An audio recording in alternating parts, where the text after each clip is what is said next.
Thanks for downloading this episode from Teachers Talk Radio. You can find the full schedule and listen back to all our shows at ttradio.org. Enjoy the podcast. Good evening, EduFolk. I hope you are well. It is Wednesday, it is the Late Show, and Tom Hopkins Burke is going to be with you momentarily to talk about the importance of Holocaust education this evening. A very important topic, and I think this is going to be a very worthwhile listen, so I'm not going to prattle on. Instead, I'm going to hand over straight away. Good evening, Tom. Good evening. I'm very well, thank you. And so, good evening, everybody. It's the 31st of January, the never-ending month is finally coming to an end, tomorrow being the 1st of February. And welcome to tonight's Late Show on Teachers Talk Radio. Tonight, we're going to be talking about the importance of Holocaust education. Saturday was Holocaust Memorial Day, and it's a very interesting moment, I think, in terms of Holocaust education and also wider beliefs and sort of, we're going to look at towards the end of the show at what's happening in America, where 1 in 5 young people in America think the Holocaust was a myth, and even more people think it was an exaggeration.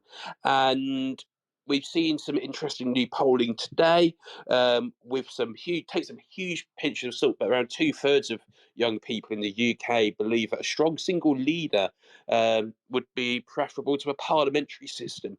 So we're living in very fraught times and history has never been more important in order to learn from some of the mistakes of the past. And I'm delighted to be joined by 2 guests today, one of whom is already connected, Dom Townsend, and also James Griffiths is here as well. All he has to do is press the request button on the bottom left and we'll be able to bring him in. Bit of housekeeping to start off, of course. Do check out our latest top 10 blog of the top 10 shows broadcast on Teachers Talk Radio by download numbers in January 2024. We've got some absolute crackers on there. For example, we've got a show on teaching tips of 2024, which made it number 2, talking about things like modelling, visualisers, mini whiteboards, things like that. We've got shows on ECTs and burnout. We've got shows on neurodivergent educators. We've got shows on the importance of rest. We've got, of course, Sam Crome's show with Catherine Taylor on the power of teams. As I've said already, my book of 2023 was Sam Crome's Power of Teams. Such an incredible book, and I learned so much about the importance of, effective teams and important team leadership in that show. We'll hear much more about John Catt later. But for now, we've got James and we've got Dom on the line, so hopefully they can unmute themselves and we'll be able to hear from them. Dom, since you connected first, let's see if we can hear from you first. Good evening, Dom. Good evening, Tom. How are you? Very well. How are you? Yeah, I'm very good, thank you. Thank you for having me on. Oh, no, absolute pleasure. You're delighted to have you on. Just for people who don't know you, Dom, do you want to introduce yourself? Yeah, so I'm Dominic, or you call me Dom. So I am a lead UCL Holocaust Beacon School teacher at Nottingham University Samworth Academy in Nottingham. So in 2021, my school took part in the UCL Beacon School programme and became one of over 200 schools that are responsible for being a beacon school for outstanding Holocaust curriculum in the local communities and further afield. I'm also associated with another national project at the moment with Nick Weatherall at Royal Wootton Bassett Academy called The Holocaust, Their Family and Me and Us, in which we're reteaching the lives of key individuals. And from my perspective, we're doing it from the perspective of the deaf community, as our school has a focused provision unit for the deaf. So we're looking at the stories that are being forgotten, in a sense, of the Jewish deaf community, because for a long time they've been put under the title of simply disabled. So that's the role I'm doing. In other roles I have in school, I'm head of humanities and social sciences, ITT coordinator, and lead subject tutor for the Nottinghamshire Torch skit, as well as being a school mentor. So hopefully I can bring a fair bit to the conversation today. Certainly got some outstanding credentials, and yeah, certainly very well qualified to talk on this. We've also got James as well. Good evening, James. Good evening, Tom. How are you? Very well. How are you? Yeah, good. Thank you. Thanks again for having me on. And hello to Dom. Turns out we're both in the same trust, so that's a bit of a coincidence. Fantastic. Anything else you'd like our listeners to know about you, James? Yeah, hi. I'm currently deputy head teacher at the Southern School in Newark, which is part of the Nova Education Trust. I've been there for a couple of years, but prior to that, I spent nearly 6 years working I know we're not allowed to mention organisations, but I'll mention it one off, the National Holocaust Centre, where I was the Director of Learning at that organisation, and spent a significant amount of time working with organisations across the UK to engage schools with Holocaust education and cascade best practice on how to teach it. Yes, no, thank you. We've got two incredibly well qualified guests, I think, to talk about this, and I really wanted to bring this before. I remember it was a couple of years ago. I hosted a late on this 9 o'clock on the wonderful world of Podbean, and I had the excellent Kate Jones on as well, talking about Holocaust education. So it's nice to bring the conversation back, as we have a new theme for Holocaust Memorial Day this year, the fragility of freedom, and I'm looking forward to 90 minutes where we can really delve into some important issues, I think, with curriculum, with pedagogy, and with other aspects of the Holocaust as well. Now, for those people who are listening back or listening live who are not history teachers, although I noticed that Chris is here and he is definitely a history teacher, and of course Tom Rogers is here and he is a history teacher as well. If you're not a history teacher, you may not quite know the intricacies of our Key Stage 3 national curriculum. Now, not all schools have to follow the national curriculum, because some schools are academies and free schools, but nonetheless, Ofsted look for a school that meets the breadth and ambition or similar breadth and ambition to the national curriculum. Within the Key Stage 3 national curriculum for history, the Holocaust is the only compulsory part. So as history departments, we have to teach certain aspects of history, like the development of church, state and society, or a study, a wider world study, but actually the only named aspect of a past that we have to teach precisely is the Holocaust. If I start with Dom, then why is the Holocaust the only compulsory part of a Key Stage 3 national curriculum for history? And there's been talks in the last sort of few years about making things like perhaps the transatlantic enslavement or the British Empire compulsory aspects of the Key Stage 3 national curriculum. If we did that, would that diminish the historical significance of the Holocaust, which is currently the only compulsory part of the Key Stage 3 national curriculum? So, Dom, if I could start with you on that one. Yeah, so essentially in 1991, after a cross-party decision, it was agreed that they would make Holocaust education compulsory. And since then, obviously, the Holocaust education's gone under a range of reviews and research-based surveys to see what pupils understand and what a classroom teacher understands about it. And I know in particular in 2009, there was a university institute, obviously I won't name, but they performed a survey, and I know that survey showcased a lack of knowledge and understanding of how to deliver Holocaust education in schools in a successful way. So for me, that's one thing. And then I think it's fair to say that in regards to the follow-up question, as we're becoming more of this modern day generation, have much greater interest in social and historical justice, and I think now the themes of the British Empire and transatlantic enslavement are becoming more prominent. And for me, in terms of the answer to would it water down the importance of the Holocaust, the answer is no. For me, the British Empire and his transatlantic enslavement, they stand alone in their own right. And in a way, they can actually complement each other through emerging themes that we, myself, look at in school. So the oppression of different groups, the forced changes to culture, society, etc. But as I say, they stand alone as respective topics in school. But it is important that we, as teachers and as future generations, remember all of it. And I would say that the majority of schools now do teach the British Empire and transatlantic enslavement. But at the same time, there is that question out there of how is it being delivered? Is it linking it back to the correct themes, not just teaching it from a very British perspective? And so perhaps moving forward, we need some more national research projects done on how are the British Empire and transatlantic enslavement being taught in schools? And is there a better way to go about it and to train up schools and teachers in that manner? So that's my view on it. Yeah, I mean, the whole aspect of sort of teaching complex histories, that's, well, it is another show. I've got it planned for the end of March, where we're hoping to get a few teachers, more history teachers on, to talk about a show which I've sort of penciled in the title Beyond the Balance Sheet, Teaching the British Empire in Schools. From my perspective as a history teacher, we've sort of revamped how we teach transatlantic enslavement, with sort of weaving through sort of resistance as the common thread, at all stages of transatlantic enslavement. How did enslaved people fight back? How did they resist? And that's sort of been the way we've approached it. James, anything you wanted to add on this? Yeah, I think, as you say, it is the only compulsory part of the national curriculum.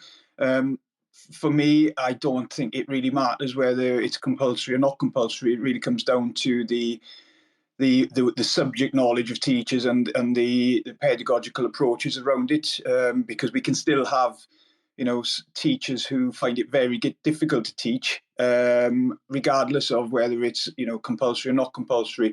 A couple of points to pick up. I think the reason it's there, as you say, there's been a lot of work done on the significance of the Holocaust, and as you say, it's got wide-ranging significance, and quite complex, really, to teach it and understand. It can bring out, if taught well, you can talk about the fragility of a society, how we can take our institutions, our democracy for granted, and we've got to be careful with that because things can break down quite easily. I think the thing with teaching the Holocaust as well, and again, we need to distinguish, because we talk about the Holocaust as an event sort of that begins from about the mid of 1941, but we also need to go back and look much further than that, because we're looking ultimately at human behaviour.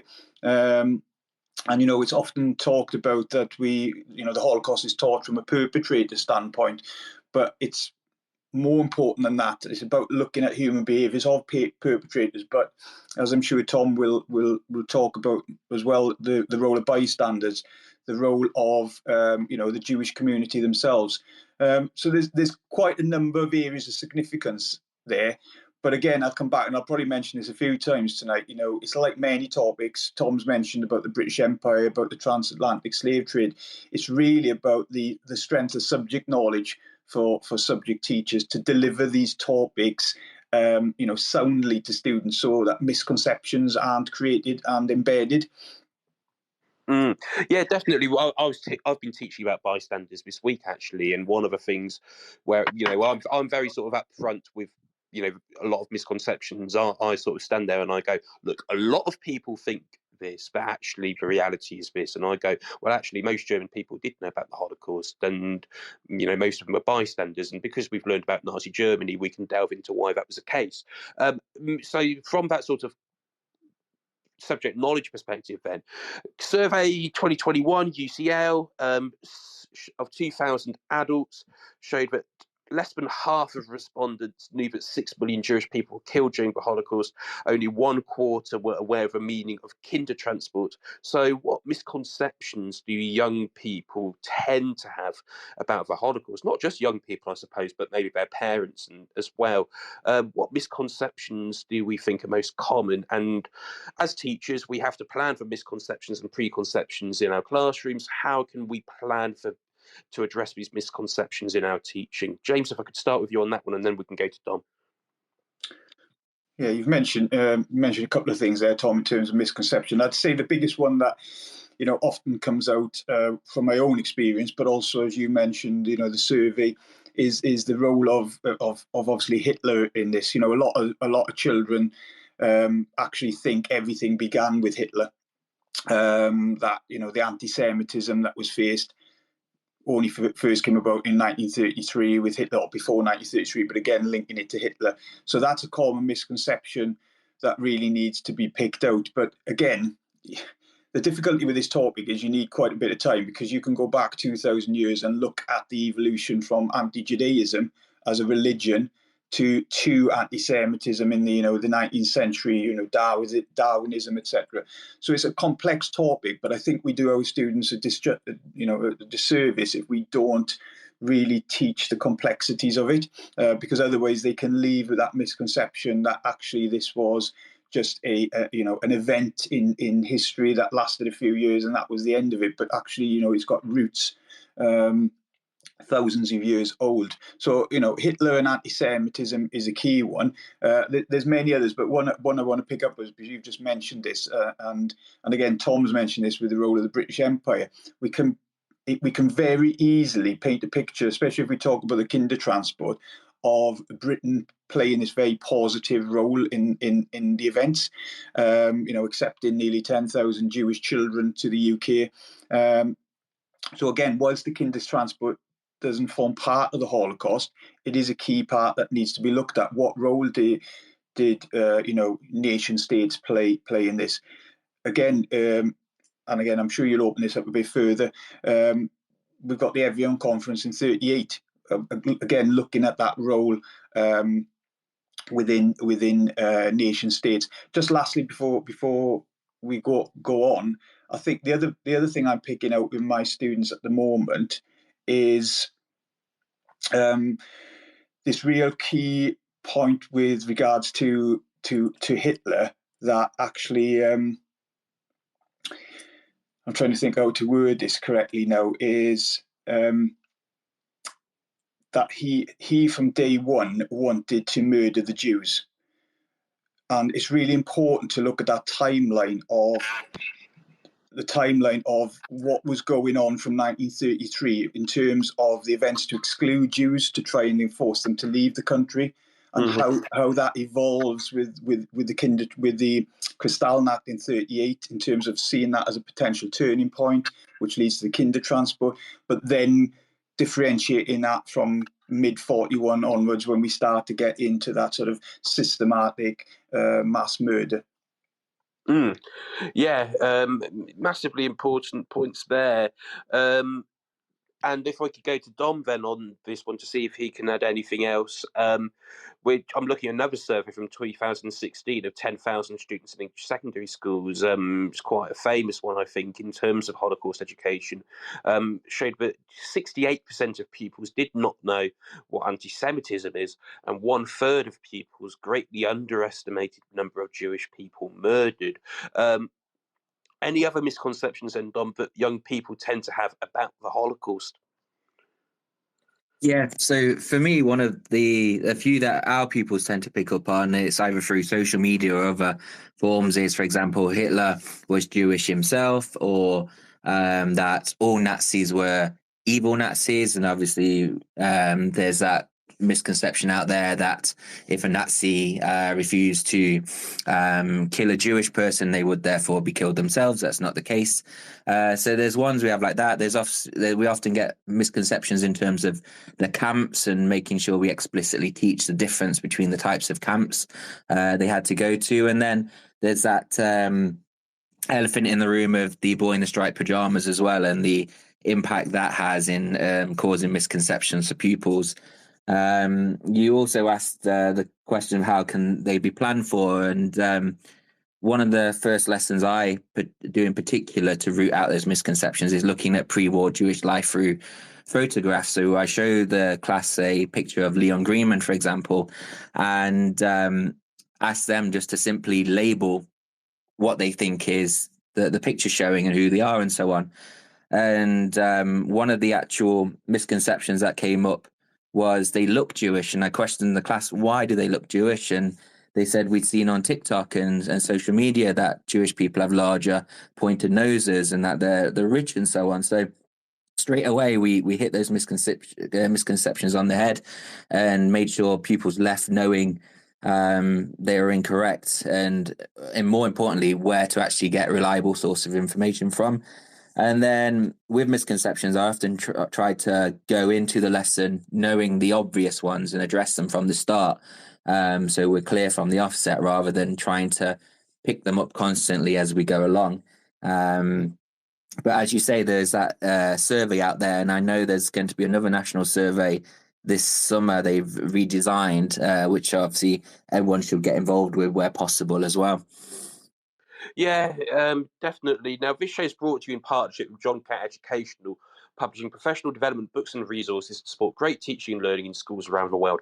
Have you checked out their latest releases? Use the code JCTTR2324 for 20% off your order. Don't miss out. Visit johncattbookshop.com to explore their full range of titles and advance your own professional development today. Happy reading. Now, James, if we could sort of bounce off something that Dom was talking about students bringing in sort of inaccurate and offensive stereotypes about Jewish people into the classroom. We've seen, I think, in the last few years, for various reasons, an undoubted rise in anti-Semitism, both online and within wider society. I quoted the I think it was an Economist poll in America. 1 in 5 young Americans think that the Holocaust was a myth, but it never actually happened. We know that young people may have been radicalized in some senses, and if anti-Semitic beliefs or perhaps Holocaust myths or Holocaust denialism or sort of claims that it's been exaggerated, etc. If a child says something like this in a lesson, what should a teacher do? So what we're trying to do, we're often when we've got young people, even adults who are maybe denying that the Holocaust happened, or are showing those sort of extreme views, potential, as you mentioned, their potential of radicalization, often is coming from a starting point of them feeling, that that their views are not being listened to within society, that they're feeling marginalized.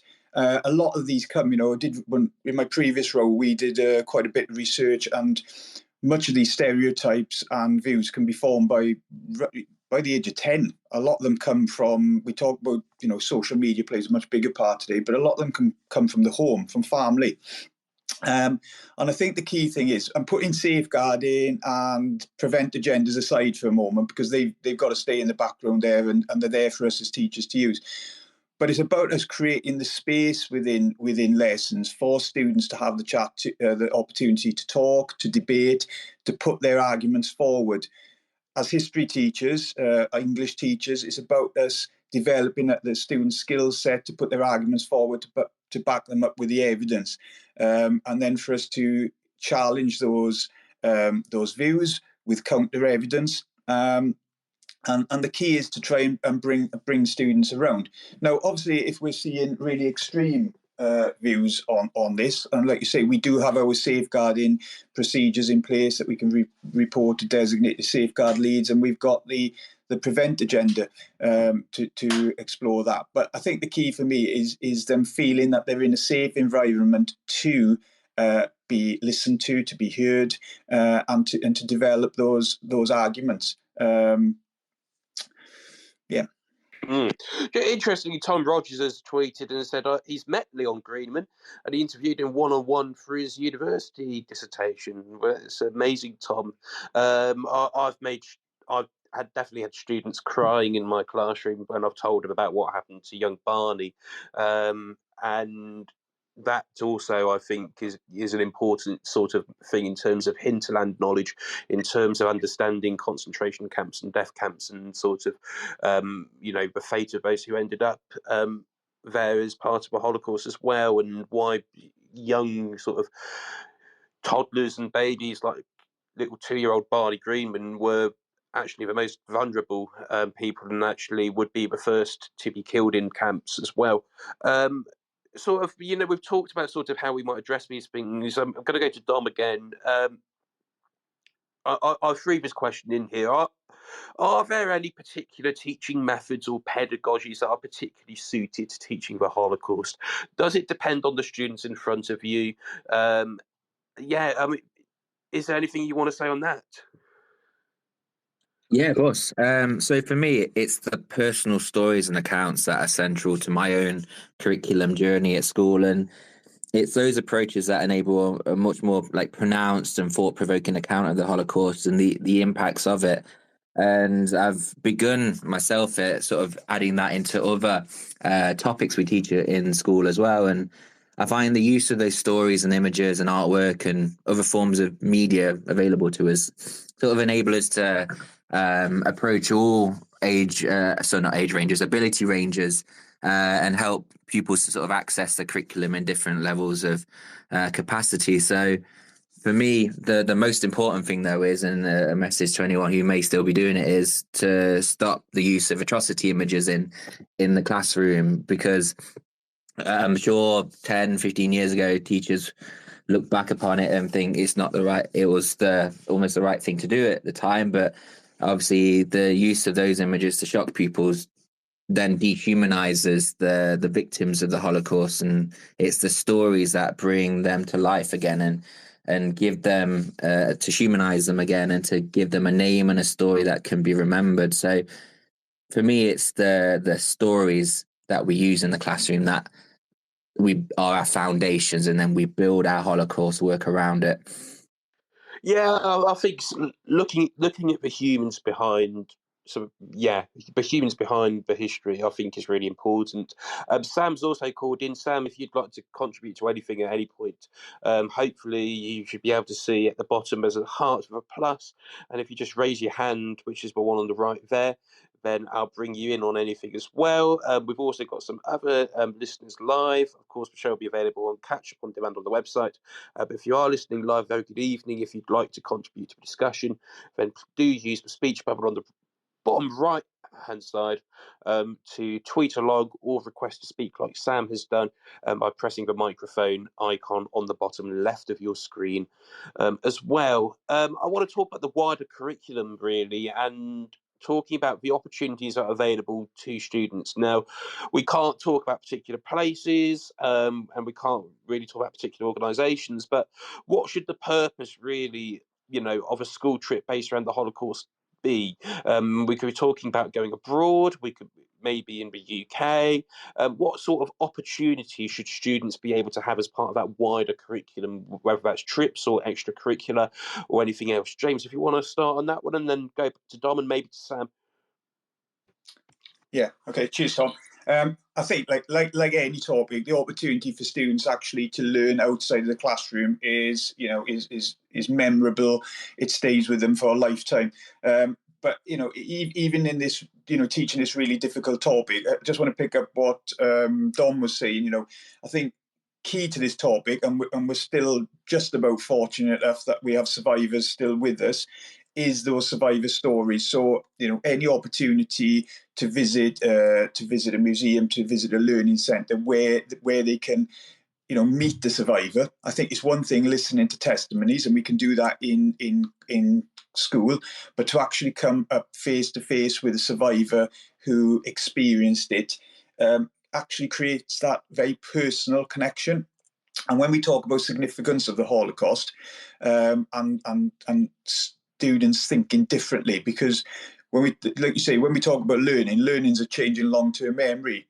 What we want is to change young people's thinking. We want to transform that. And actually, you speak to any student who's met a survivor, and they say that's transformational to them because of that personal level. So I think any visit like that, having the opportunity with survivors, key. That's not going to be with us probably for a lot longer, unfortunately.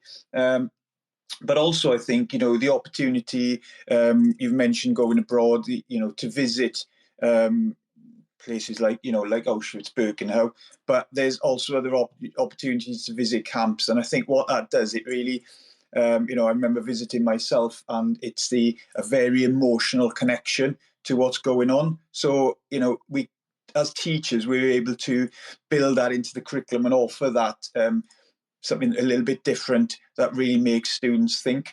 I think just the last one on it, and again, this can be done in school, but I think it's the opportunity for young people to work with people who are not their teachers, because having worked both in school and out of school, you sometimes find that students, they don't want to, I'm not going to listen to the teacher. What's the teacher know? Then they meet the survivor, or they meet the educator in a museum or an organisation, and they sit up and listen a little bit more. So I think they're key ingredients into a really successful curriculum. Yeah, I agree with all of that. Dom, anything else you want to say about sort of the power of sort of a wider curricular opportunities and the extracurricular opportunities as well available to students when it comes to sort of expanding horizons on Holocaust education? Yeah, so I can 100% agree with James in terms of the Holocaust survivor testimonies. It's this year I've arranged with a particular institute to have our entire trust, and obviously James's school is invited to this, listen to one of the Holocaust survivors as an entire trust. So hopefully that'll be an incredible experience they can take away. And the ones in person, as he says, they leave a room silent, they leave it captivated, and it has a lasting legacy on the pupils. And obviously there are 3 incredible centres. I won't name them, but there's one in London, one in Newark, and one in Huddersfield, where you can visit, and the opportunity is there to meet survivors as well, and one in the Lake District as well. So for me, visiting those places myself, they have a lasting impact on you as an adult, never mind as a child. And as he says, to go to those spaces, to interact with the images, the objects that we can provide images in the classroom and videos, but to see an object face to face linked to the Holocaust, or models and so on, as certain places have, it heightens what you've understood in the classroom. And as I sort of mentioned, I'm involved in a project which I won't name, but it's opportunities like that project to interact with the wider Jewish community or family members, and to take part in unique opportunities. And even if as a school you can run your own extracurricular club linked to the Holocaust and build a project around creating a memorial or poetry or anything like that, it all has an impact, and it widens people's experiences, because then they have an opportunity to speak for themselves and learn to be global citizens of the future. Definitely, that sort of wider ambitions very important. Sam, good evening. You know you're trying to raise your hand. Anything you'd like to add to the discussion so far? Yeah, definitely. So, sorry. I'd absolutely echo the point about meeting survivors. We had one in last week called John Fieldsend, and he was part of the kinder transport. So he was really interesting. Just like you guys were saying, it leaves the kids leaving in silence. I think one thing that's important is looking at this definition of perpetrator. One of the things the kids often say in our class is, I would never do that. I'd never be part of that. I'd never stand up or support that. But we look at things such as Police Battalion 101, where ordinary people were not even coerced into doing it, but they, let themselves get involved in it. They let themselves become part of it. I think it's that idea that we've got to be careful in thinking people would stand up to the Nazis, or people would rise up and automatically resist, because that report in 2016 found a lot of people didn't. Yeah, I don't do this as part of teaching about the Holocaust, but I do sometimes when we talk about sort of herd mentality and group mentality and things.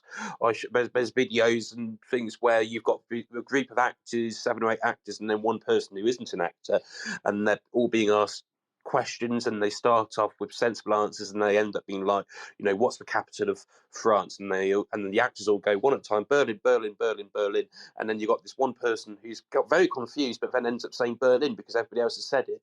And it's that idea, really. I teach Russian history A level, 19th and 20th century, and I've taught Chinese history as well.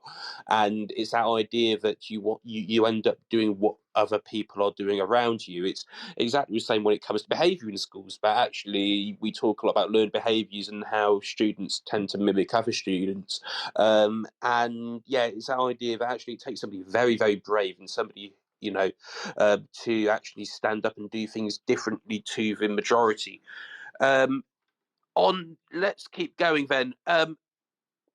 Let's delve more into curriculum then, because schools are under significant pressure with Key Stage 3 curriculum.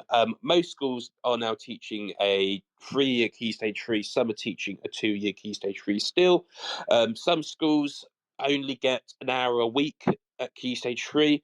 Others are lucky to get 3 hours a fortnight or even 2 hours a week. And schools are expected to teach a lot of things in their history curriculums. Key Stage 3 curriculum may not quite be as packed as the Key Stage 4 curriculum, and we might talk about that later. And And while some schools are fortunate to be able to spend a large number of lessons on the Holocaust, others may not be as lucky. So let's say you had 4 lessons to teach about the Holocaust. What would you want students to get out of those 4 lessons? And what's essential to include in that for students to understand the Holocaust? Dom, if you want to start on that one. If he's found, finds the mute button. Sorry, was that to me? The radio broke up, so apologies. Yeah. So 4 things I would focus on.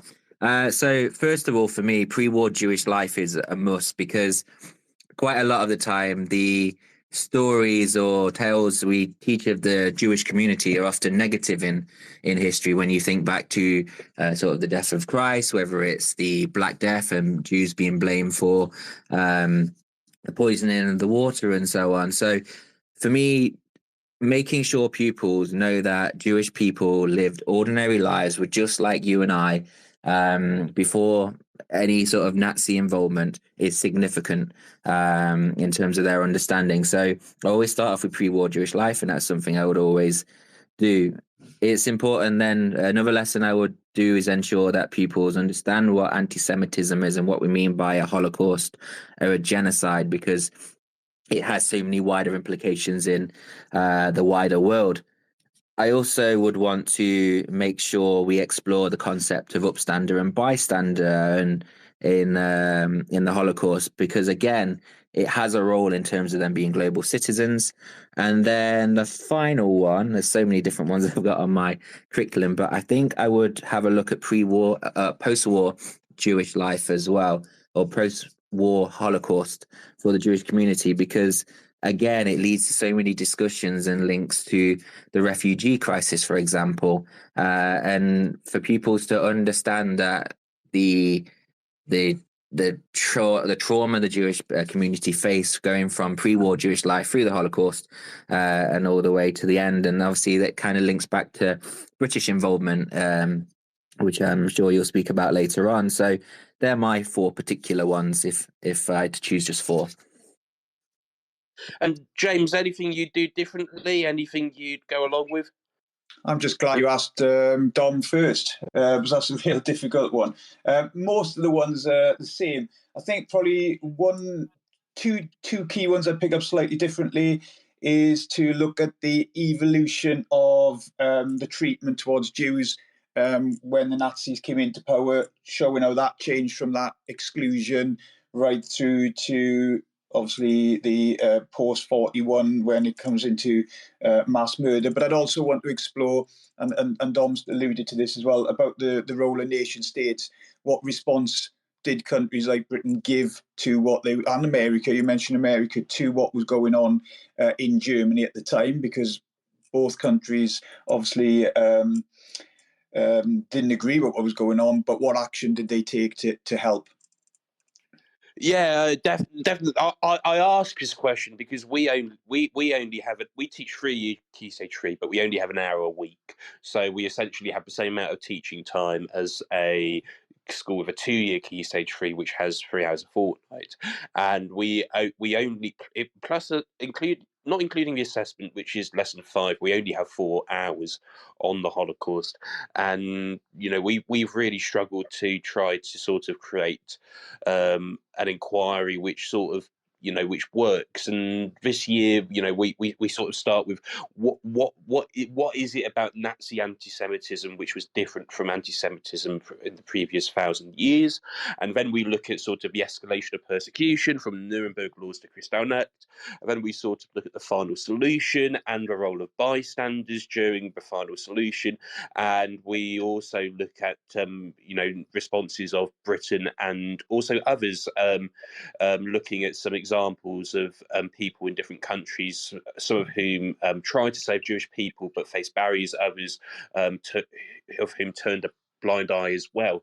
It's very difficult to do it in such a short amount of time. I wish we had, 6, maybe 7 lessons to be able to do it. But, there are constraints on departments up and down the country, whole school pressures and, the way in which the months fall really as well. I want to talk more broadly about inquiry questions because, history departments, these days at Key Stage 3, well, I say these days, probably since Michael Riley's seminal article all those years ago into the History Garden, base schemes of learning around inquiry questions, something very different from sort of inquiry-based learning, which people who aren't history teachers sometimes get confused when I mention inquiry and they go, oh, we don't really do that. But no, we very much do in history. What inquiry questions have you seen, have you used when you've been teaching the Holocaust? And what's worked for you in terms of an inquiry question to piece everything together, I suppose? I don't know which one of you wants to start on that one. I'm happy to take a volunteer. I don't mind going first, James, if that's all right. Yeah. Go ahead.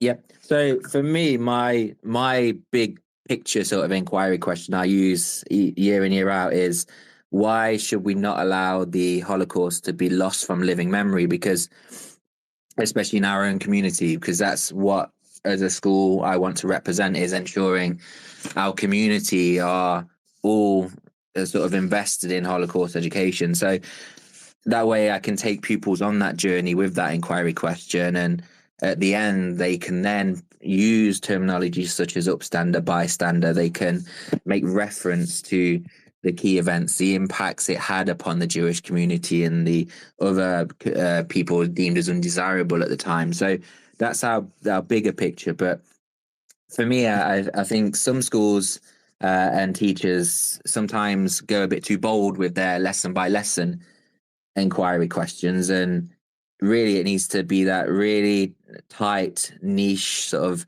micro focus in a lesson to ensure pupils walk away with a firm understanding, rather than just trying to have a big picture in each lesson of what life was like or what events were taking place. So they're the two sort of key takeaways for me, and then obviously from my own approaches to it. I'm sure James has a different approach potentially. Actually, it's very similar to you, Dom. I think we've I've had different experiences over the years. At the moment, we've got one big inquiry question that's broken down throughout the lessons. We're looking at a bit similar to you about the why should we be studying the Holocaust? What's the importance of it? The legacy of it. Previously I've had questions, and I've not done all these myself, but I've seen history teachers where their inquiries have, revolved around why were some Germans bystanders whilst others were upstanders. Again, the role of the difference between Nazi anti-Semitism and also how could the Holocaust have happened. So different ones over time. I think they're very challenging, the inquiry questions, and again, for certain. I'm very fortunate. I hope my head of history is not on you, because I go a little bit longer on the Holocaust, spend quite a bit of time on it. But if you haven't got a lot of time, they can be difficult to deliver effectively. Yeah, if you're listening on demand and you've got an inquiry question you'd like to share with us around the Holocaust that pieces your lessons together, please do tweet us at TT Radio Official, or message us at Teachers Talk Radio on LinkedIn as well. I believe we're TT Radio Official on Instagram as well. And it's another great opportunity for me to remind you all that this show is brought to you in partnership with John Catt Educational, publishing professional development books and resources to support great teaching and learning in schools around the world. Have you checked out their latest releases? Use the code JCTTR2324 for 20% off your order. Don't miss out. Visit johncattbookshop.com to explore their full range of titles and advance your own professional development today. Happy reading. And we had Sam Crome on a couple of weeks ago now, talking about the power of teams. As I said at the start of the show, Power of Teams was my book of 2023. Absolutely fantastic. I've recommended it to all our middle leaders, and they, some of them had read it already and were really, really impressed by it in terms of the clarity of the thinking that Sam has about how effective teams work. So I'd recommend you definitely go and check that one out after the show as well. I want to talk about Key Stage 4 then, because I teach EdXL. I'm not quite. I know that OCR have a 1933 to 1945 Germany unit living under Nazi rule. AQA, for the life of me, I think it starts in 1890. I don't know when it ends. But if we take EdXL, the Weimar and Nazi Germany unit, 1918 to 1939, it essentially ends at Kristallnacht, and there is no mention of a Holocaust, really. And I think if my question would be then, if we're learning about Weimar and Nazi Germany at GCSE, should we be incorporating the Holocaust into Key Stage 4? James, I don't know if you want to start with that, and then we go to Dom. Yeah, thanks, Tom. So I've taught both. I've taught EdXL. I'm currently teaching AQA. AQA finishes in 1945. So I do find it very strange, and I found this at the time teaching EdXL, that you get to 1939, as you said, and you're really finishing with Kristallnacht, and then you're not going on any further. And I found at the time, the students want to go further. They're asking you the question, well, are we going to find out, what happened next? And you're not, unfortunately, with that one. So my simple answer would be, I think EdXL should extend it, just like AQA do, because you've really got to have the full picture. Just as you can't really teach, the years 1941, 42 to 45 and just focus on the narrow definition of the Holocaust. Like Dom's said, you've got to go back thousands of years. You've got to look at the evolution of anti-Semitism. You've got to look at the distinctive nature of Nazi anti-Semitism. So that really needs to be built in at Key Stage 4 in all exam boards, if that's what's going to be offered. Dom, do you agree? Any other views? 100% agree. I do also know from a friend that there is a particular university institute who has been in touch with the exam boards recently to discuss how they can get more Holocaust studies into the GCSE specifications as well. So hopefully there's something on the horizon with that. But I 100% agree, and at the minute it's far too superficial. And even if you are doing a great job of it in school in Key Stage 3, for me, it's important that that journey does continue and all the way through to Key Stage 5, really, and beyond, so that the legacy of Holocaust education remains rather than simply stopping if they don't take GCSE history as an option. One of my department works for Ofqual on the history specifications and sort of the planning stages. So do stay tuned on Teachers Talk Radio for some exclusives which might be coming in the next few months or so, particularly around EdXL's paper 3 as well, and some of the changes we might be seeing on that soon as well. I do want to talk about British responses to the Holocaust, and many people would have seen at the start of this month. We are in January 2024. Still feels like a lifetime ago now. But a new film came out, One Life, about the life of Nicholas Winton. And for those people who don't know who Nicholas Winton is, very famous television show called That's Life, where Winton, who had saved 669 children via the kinder transport before the Second World War started from Czechoslovakia, was surrounded by many of the people who he had saved, who were children and were now adults. And Winton had not gone and spoken about his, saving Jewish children, but he'd kept records in a scrapbook, which he kept in his loft, which his wife then found. And I suppose, first of all, how important are films like One Life in highlighting the atrocities of a Holocaust in the public memory? But also, is there a danger that some films, the obvious one being Boy in the Striped Pyjamas, can mislead and misinform the wider public about the Holocaust as well? So how important are these films, but is there a danger that they can mislead? Dom, if you want to start on that, and then James. Yeah, of course. So I can't comment on One Life as it's on my list of films to see in the half term break, being a busy teacher and everything. However, I would say that a lot of those Holocaust sort of based films stand alone in relation to the Holocaust, and while they sort of shine a light on events of the past, they don't provide that bigger picture. So One Life, as we know, is centered around kinder transport, but then it doesn't cover the same events as films such as Schindler's List or Defiance or The Pianist or Operation Finale. And so each film that does come out does obviously shine a light on and public attention on the Holocaust, but in its own way. And obviously, in relation to The Boy in the Striped Pajamas, obviously, I don't recommend schools use that, and my pupils know that those 5 words are banned in the classroom, and they know the misconceptions of it. And for me, we do a unit or a couple of lessons at the end of our Holocaust topic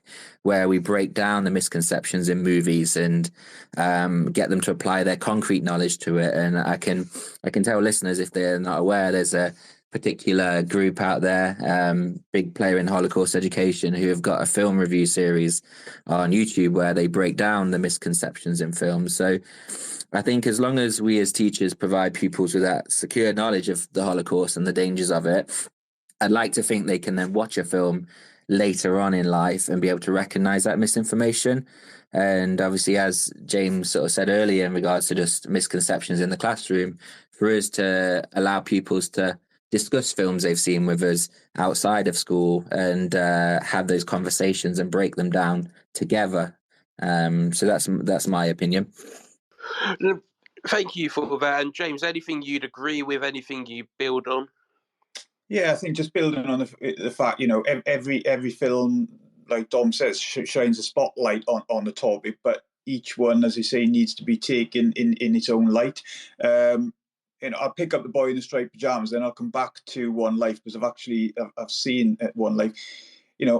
I'm in a bit of disagreement on, completely, banning the use of it. And I know it's got some really bad press, Boy in the Striped Pajamas, but I think it can do what Dom mentioned at the end. I think we can use it to show our young people how to be a good historian, because the book was written, it was never designed to be a book that was necessarily historically accurate. I think he describes it as a fable, but actually, through survivor testimonies, through source work, students can be taught to unpick that book to see where the historical accuracies are or not are, I think might be the case. So I think, as you say, it depends how you use film in this sense. One Life, again, very interesting.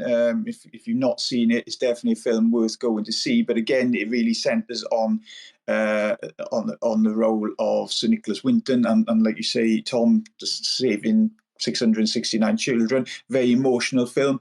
But again, you've got to be very careful with that, because it can develop the emotions, and it actually brings out, even though the film was very good in my opinion at showing the barriers that Winton faced from the government to allowing these young people to come into the country, that message can probably get missed, because actually, if we look at that part of it and the role that Britain and other nations played in this, the Evian conference was before that, where I think all bar one country had shut the door on Jewish immigration at this point. And even with Winton, he fought the barriers of, the children coming on their own, the amount of money they had to pay. I think it was £50 that they had to pay, so there would be no cost to the British state. The fact that they had to guarantee that they would return to their home countries within 12 months. Obviously, at that point, nobody knew what was going to come. But it just shows again the attitudes at the time towards refugees, towards that kind of migration. And again, it needs to be put in that wider context. So young people need to understand it's coming off the back of, it wasn't long after the Great Depression, huge economic issues and so on. So again, I completely agree with Dom. They've got a place, but they've got to be used carefully, and we've got to teach young people how to, enjoy watching, but also to be critical in their watching. Yeah, definitely. And it's always it's very dangerous, I think, sometimes to simplify the past. And I think one of the issues with Winton is it does provide a very sort of straightforward narrative, I suppose. Whereas I was looking through some archives recently, and I came across a letter from Prime Minister Churchill in July 1944, where he's a letter to somebody in the House of Lords on the topic of a reported massacre of Hungarian Jewish people. And the line from Churchill, which is 44, was, "There is no doubt in my mind that we are in the presence of one of the greatest and most horrible crimes ever committed. It has been done by scientific machinery, by nominally civilized men in the name of a great state and one of the leading races of Europe. I did not assure you that the situation has received and will receive the most earnest consideration from my colleagues and myself, but the principal hope of terminating it must remain the speedy victory of the Allied nations." And I think that's one of the important teaching points that our students need to know. As one of my Year 9 said yesterday, so you're telling me Britain was a bystander, and yeah, that's one way of putting it, but ultimately saving Jewish people was not a British war aim, and Churchill promised to punish the killers after the war. And we talked about one of the surveys before, and one of the biggest misconceptions, I think, among young people in Britain today is what Britain actually did during the Holocaust. A lot of young people thought that Britain didn't know anything about the Holocaust until after the war, and a lot of young British children are, very surprised when they find out, well, Britain didn't actually do anything straight away. They wanted to win the war first and punish the killers afterwards as well. If I go very quickly to Dom, then anything you want to say, Dom, on sort of wider British responses to the Holocaust and whether I know you haven't seen One Life, but focusing on Winton's story, as some schools might do, can perhaps diminish the complexity of the past in terms of those wider British responses to the Holocaust?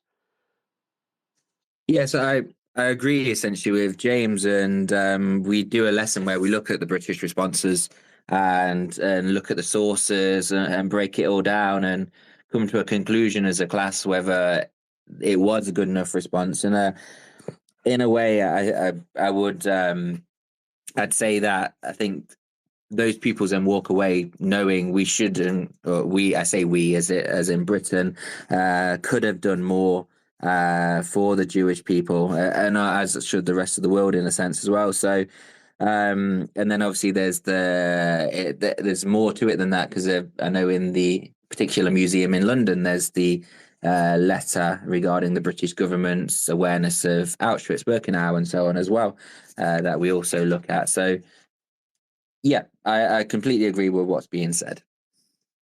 Yeah, and another thing I want to look at then is perhaps we talk. There's this whole issue about history and memory, and we've got to a point now where we have no more survivors of the First World War in terms of soldiers, and we see fewer and fewer people wearing poppies, and and it does seem as though the collective memory of the First World War is fast diminishing, and we're going to get to a point where we're going to have no more survivors of the Holocaust available to speak to, and we, and centres across the country have been and already are looking at getting in survivors from other genocides as well, and one of the mantras which is often associated with the Holocaust is never again, but genocides and other crimes against humanity have taken place since 1945, and so I want to look at I want to ask, how can comparing the Holocaust to other genocides and other crimes against humanity help us to understand not just those other genocidal events, but also to understand the particular historical significance of the Holocaust. So, as we've said at the start, it's the only compulsory item on the Key Stage 3 national curriculum at the moment. But also, not only how can comparing the Holocaust to other genocides help boost understanding, but also, are there any potential pitfalls as well with a comparative approach?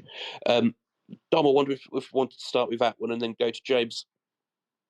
Yeah, so for me, there is a danger with this, in the sense that as schools, with the Holocaust being a compulsory element, we spend a long time looking at the Holocaust, but then often find ourselves tagging other genocides on at the end of a unit. So we just say there were other genocides since, blah blah blah, and the danger with that is you can't compare the two if you haven't studied the two in depth. So you've either got to teach the Holocaust and another specific genocide in greater depth, or potentially not compare them at all, because you can then bring in too many potential misconceptions yourself, and aren't able to. You shouldn't really be comparing the statistics of a Holocaust compared to another genocide, because they're completely different scenarios in a sense.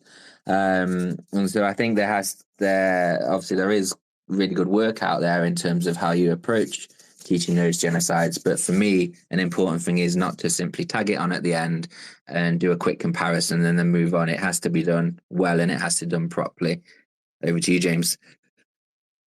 Yeah, I think you've just hit the nail on the head, isn't it? It's very easy to tag on the various genocides that have happened since 1945 on the end.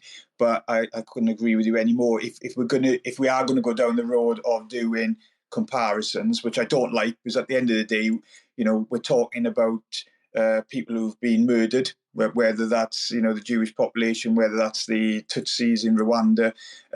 So to make comparisons, I think, is wrong. But if we were going to go down that road, then Dom is exactly right. You've got to devote a significant amount of time to each genocide before you can start to make any sort of comparisons between them. But I think, again, for me, we're talking here about individual lives, so I'm not keen on making those kind of comparisons, and I'm definitely, as I say, I agree with Dom. Tagging them on at the end is disrespectful and doing a disservice. Thank you for that. Now, I can see that Chris Sweetman wants to call in, and this would be our fourth person on the line from Nottingham or Nottinghamshire tonight. So, Chris, I was wondering what you wanted to add to this tonight. Well, Nottinghamshire has got the Holocaust Centre, and I take it most of you are in schools. I work in a college, and the Holocaust is just a tutorial at the time. So there's no kind of in-depth kind of recognition of it as such. And I think, somebody mentioned about Poppy Day and about linking it to the First World War. Well, Poppy Day isn't just about the First World War, it's about the fallen from that time. So you could even include, Iraq, Afghanistan, etc., etc. And then we're talking about memory. Well, I suppose I was kind of fortunate in some ways, because I'm an old guy now, and in the late 70s, one of a chaps who was in a local walking club, he was actually in the liberation of Belsen. And, you're talking about what Britons knew about the Holocaust. Are we talking about the general public? Because my father was around there, and he was in the Second World War. He didn't really know anything about that.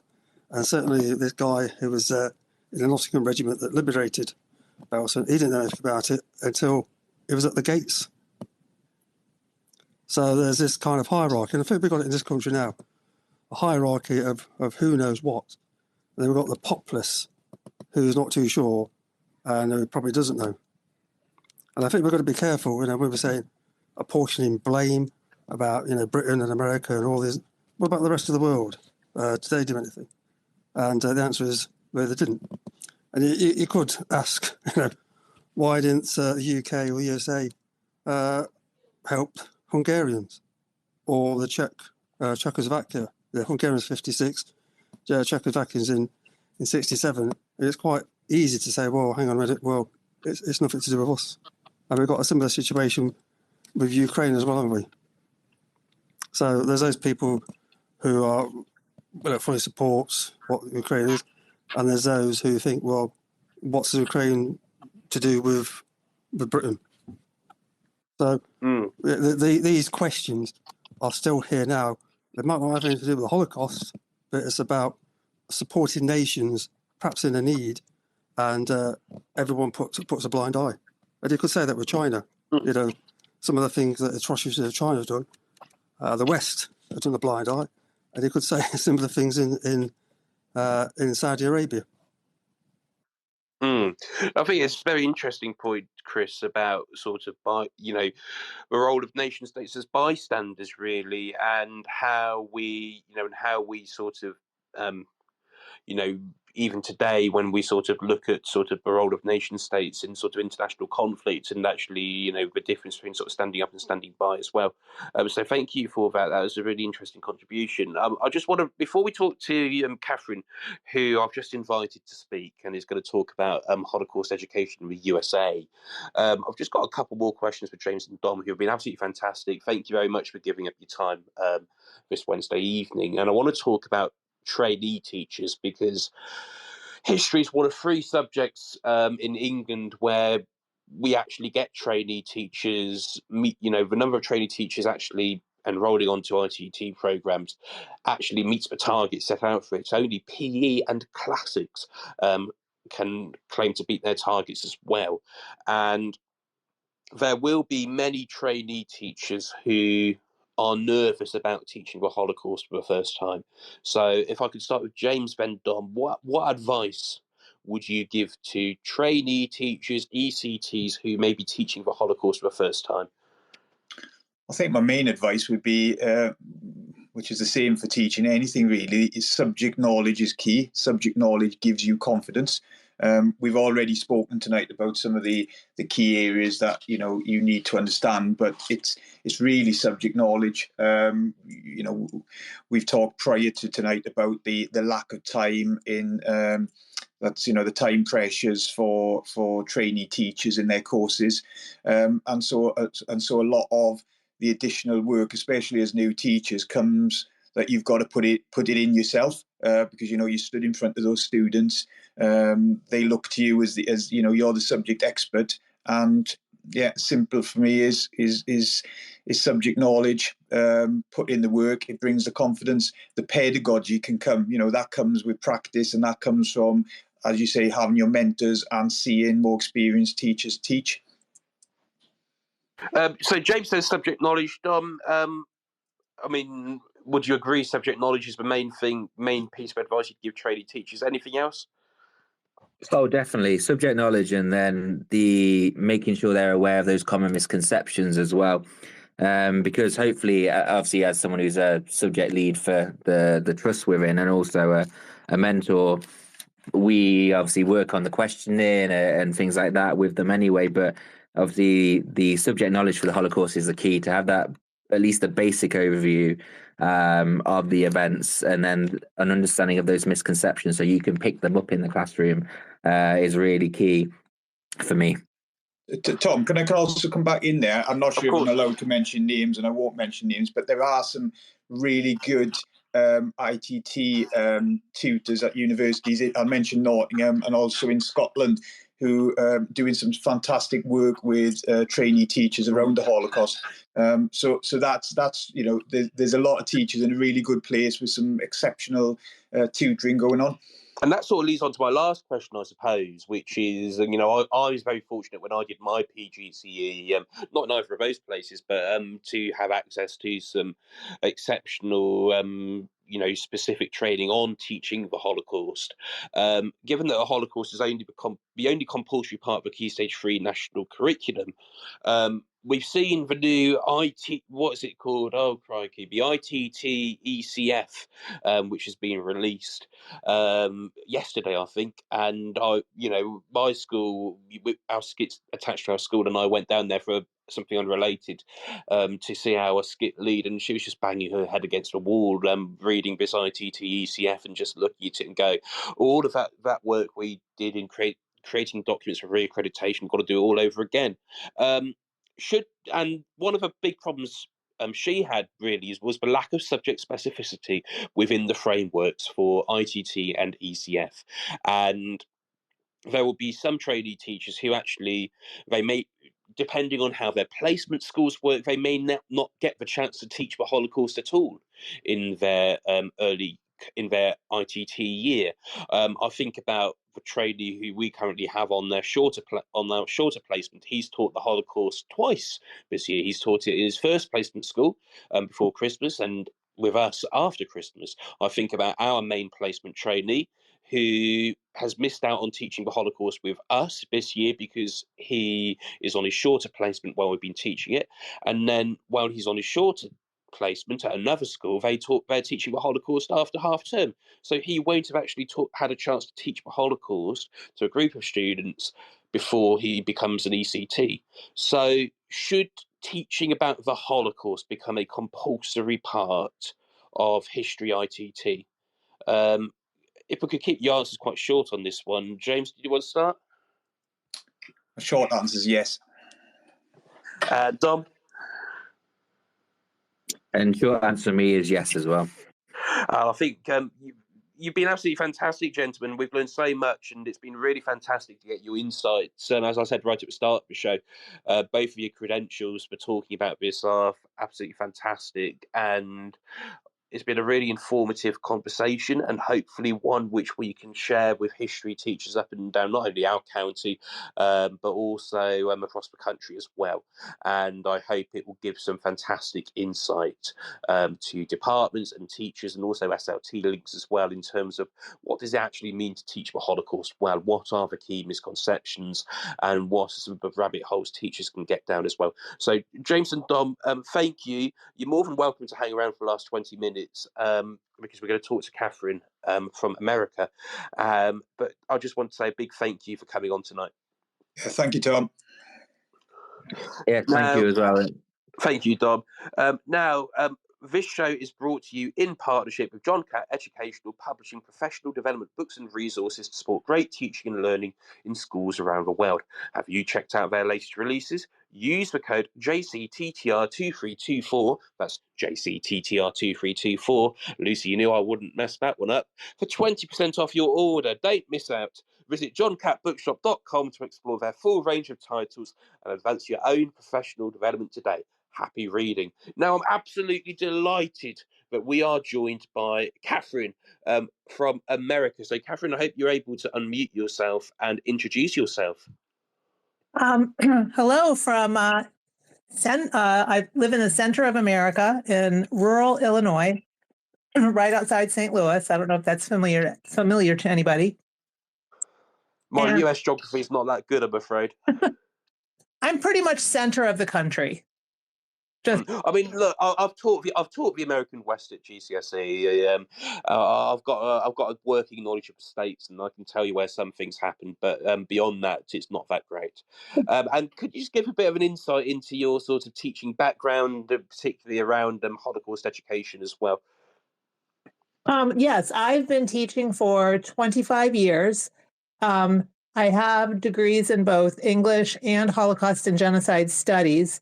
I've done internships and fellowships at national museums in the States. And I'm currently on the board of a local Holocaust museum in Indiana, which is right above me. And I teach a Holocaust unit to my sophomores, which lasts about 3 or 4 weeks. And then I also have an intensive Holocaust literature class that I teach through St. Louis University as a dual credit college class to high school seniors. And we really delve into Holocaust literature and history and get pretty specific about some of the camps and such during our study. I want to start with this poll which came out recently, where 1 in 5 young people in America believe that the Holocaust, not just that it was exaggerated, but it was a hoax. It never happened. Why do you think that is? I'm going to go back to what one of your earlier guests said, and I think part of it deals with the things that come from TikTok for part of it. I think the kids are getting a lot of their, our young students are getting a lot of their information from social media and sites like Facebook, Instagram, TikTok, whatever. And those sites are obviously, the information is not vetted. The other reason I think in our country is that Holocaust education is only mandated to be taught in 23 of our 50 states. And even within that, we only are required to teach it, depending on the state, for a day, 2 days, 3 days. The requirements are varied, and the education for the teachers is not mandated. So what the students get varies from coast to coast. And this is all very. I teach politics. I teach US politics, and when I teach about federalism and things like this, and the students get quite surprised really when we introduce it for the first time, in terms of just how wildly different some states can be in terms of education, but also many other things as well. What? So why? So you say only 23 out of 50 states it's mandatory to teach about the Holocaust. Why do you think in the other 27 it isn't? Probably, I would say that, and I don't know this for sure, to be perfectly honest with you, but in the states where it is mandated to be taught, people have really gone and fought for that right. It's not, it is a group of people, history teachers, English teachers, and who strongly believe that this education is important. And they have gone to the state and, campaigned to have it become part of the curriculum. And I suppose in the 23 states where teaching about the Holocaust is mandatory, and also in your own personal experiences, the Holocaust happens in Europe during World War II. America is on another continent. Is there this sort of is that a barrier at all in terms of getting students to understand the Holocaust, the geography of it? No, not really. The students I teach are pretty interested in it.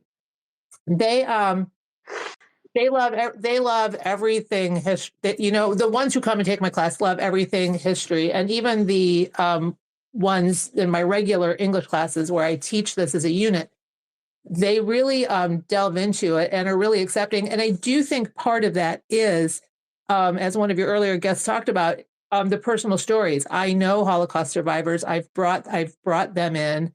I have friendships with them. I've traveled to Europe several times, and so I can bring those experiences into the classroom, and I think that helps bridge the gap.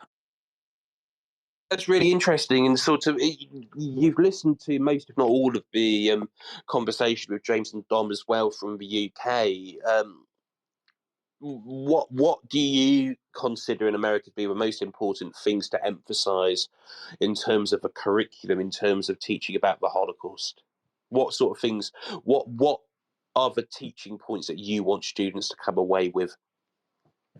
Well, one of the big things that we really try to focus on is that the Holocaust was not inevitable.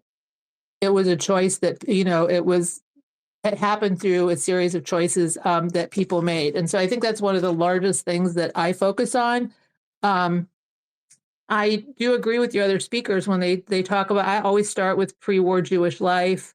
I delve into anti-Semitism, and we have big conversations about that now, especially after October 7th. It's a huge topic in my classrooms. And so we bring anti-Semitism from the 40s and earlier into what is going on today. I also talk about upstanders and bystanders. I have some great survivor stories that are perfect examples of that. And I do jump into post-war Holocaust as well. I'm blessed because I have a whole semester, so I can jump into those things in some depth with my students. Yeah, I think it's absolutely fantastic that you're giving it so much time, and it's taking such an important, such an important pride of place, really, within your teaching. And I suppose, I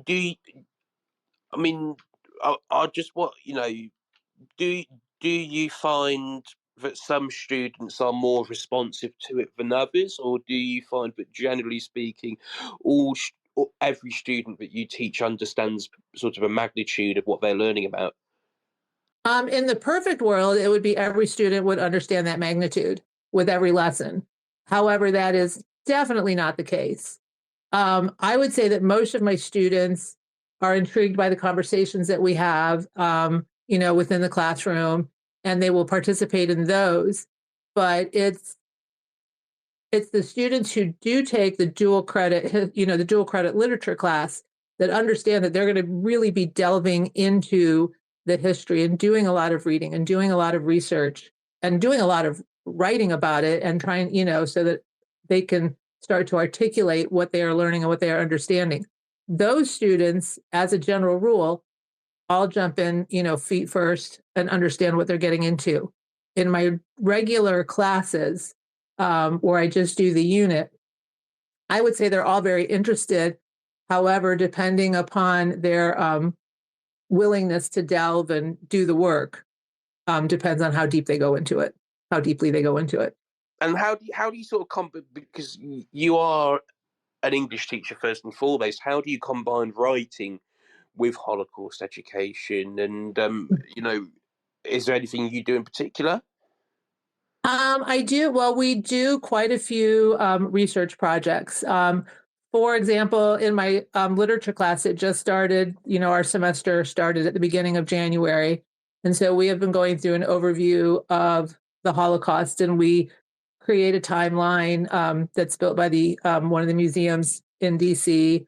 We do a lot of this background work. And then for my first project for them, they each take a part of like Holocaust history, propaganda, where they really drill down on the definition of the Holocaust as stated by one museum.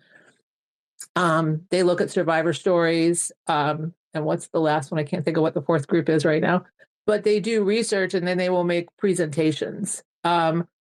We also study different camps, and then we look at personal stories and diaries from different camps, and then they come up with a research project and write a 6 to 8 page paper researching some aspect of what they learned in one of our camp units. Like we study terrazine very in depth, and then they take an aspect of that and write a paper on that. So we do a lot of research papers. And I'm just looking in particular at the Never Again Education Act, Yes. which was signed into law in May 2020, introduced in the House of Representatives by Carolyn Maloney, Democrat, and it established a dedicated federal fund through the US Holocaust Memorial Museum to provide teachers with resources and training necessary to teach students the important lessons of the Holocaust. It garnered the support of over 80 bipartisan Senate co-sponsors and over 300 House co-sponsors, passed in the House 395 to 5 and passed Senate by a voice vote in May. What impact has the Never Again Education Act had as bipartisan legislation on Holocaust education in the USA? I don't know like 100% on that. I do know that I think it's made it, just from the chatter I've gotten from my Holocaust groups, that it's made accessing materials much easier. It's made the ability to bring Holocaust education into the classroom easier. However, with other things that are going on politically in our country at the moment, some of that Holocaust education has been kind of pushed to the side because of book banning and things such as that we've had going on around here. But I do. Oh, go ahead. Do you want to tell us more about that? Well, it's interesting. I look at what's going. I mean, like I said, I teach in a rural district, and I'm in a what's called a blue state. So we don't have that book banning going on here. Any library book can come in, and we've never had an issue with that. I teach some very controversial books, and I've never had an issue. But I do know in other states around me that teachers have tried to teach books that I do not see a problem with, and then parents will complain, and then the books get taken off the shelf or out of the school for various reasons, and it makes teaching any kind of curriculum difficult. I'm trying to think back now when I taught about US politics, and I remember I think it was in Texas where there was a sort of a law passed whereby if you wanted to have books in your library about the Holocaust, you essentially had to had books on the opposite of what they called the opposite, and the only opposite about teaching the Holocaust is Holocaust denial. Yes, and I've had people like pose that question to me on Twitter when I talk about teaching the Holocaust, and they say, "Well, do you teach the other side?" And I always try to respond and go, "Well, yes, I do. I teach what the Germans were doing at the time, and the ones who were not considered Nazis. So that's what I consider the other side. And I know that they are talking about Holocaust deniers. I try not to address that. Like I said, we don't have that issue here. I do know places like Texas and Florida, and I want to say some schools in Missouri have had those problems. And that's where our cohort of Holocaust educators in our country they go on the legislature floor in the different states to try to get those laws and those regulations overturned. This is an absolutely fascinating conversation, and we do still have a couple more minutes. I mean, it's really obviously the way in which America works in terms of states and being able to sort of do what they do, different things, etc., compared to the UK. Well, not the UK, compared to England, where we have the national curriculum. That's very different, but also sort of looking at sort of how some states have different attitudes, but also, it has clearly been taken seriously at a federal level, with legislation being passed as well. Is there anything that could be done either at the federal level or at the state level to raise the profile of Holocaust education any further, in your view? Oh, I definitely think so. I think one of the most important things they can do as far as Holocaust education is providing the training for it. As some of your guests mentioned earlier, just to throw this movie out, The Boy in the Striped Pajamas, and then there are other books. When teachers are allowed to teach about the Holocaust, they fall to what they know. And so they pull in things that they think are accurate, and they haven't been, they don't vet them, and they don't check them for authenticity. And I think that kind of education is vitally important, because you are giving students many misconceptions about what happened in history. And I just want to go on to say that like the Holocaust Museum in DC started a program, I want to say back in 2015-ish, to see what we knew in our country about the Holocaust. And so they scoured newspapers like from coast to coast, and you can go access a lot of those articles to see exactly who knew what during the Holocaust, and how we chose not to handle things. Mm-hmm. I want to say a huge thank you, Catherine, for joining us today.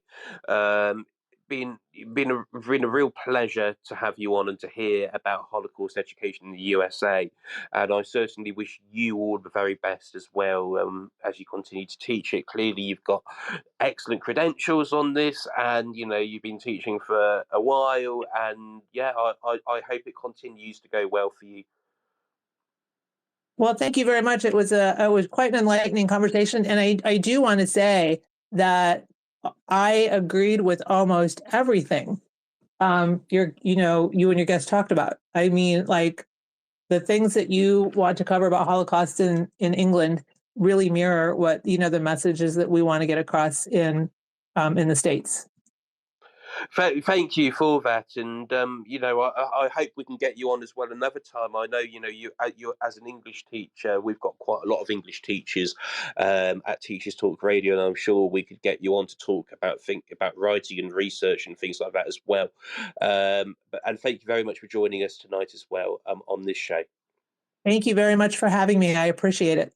And a huge thank you again to Dom and to James for joining me a little bit close to home from Nottingham and Nottinghamshire as well, and Catherine as well joining us from America as well. It's been a really interesting and informative conversation, and it is one of those things, isn't it, whereby we've had three fantastic guests who really know their stuff and have been able to really enlighten us. And I hope whether you've listened live tonight or whether you listened back on demand, and that you learn something as well. A big thank you, of course, to our sponsors, John Catt, for helping us to run these shows, including getting us to Bet Show last week as well, where I know that Tom Rogers and the gang had a fantastic time. I believe I might be back on the 14th of February, still to be confirmed. In terms of other shows I've got coming up, I'm just going to have a very quick look now, get the notes up. On the 28th of February, we're going to be looking at phonics in secondary schools, and how secondary schools can support the weakest readers. I've got Charlie Duckett and Adam Levick lined up for that. And we're also going to be looking at some efficient marking and feedback strategies in written subjects. We've got Dan Smith and David Brown lined up for that.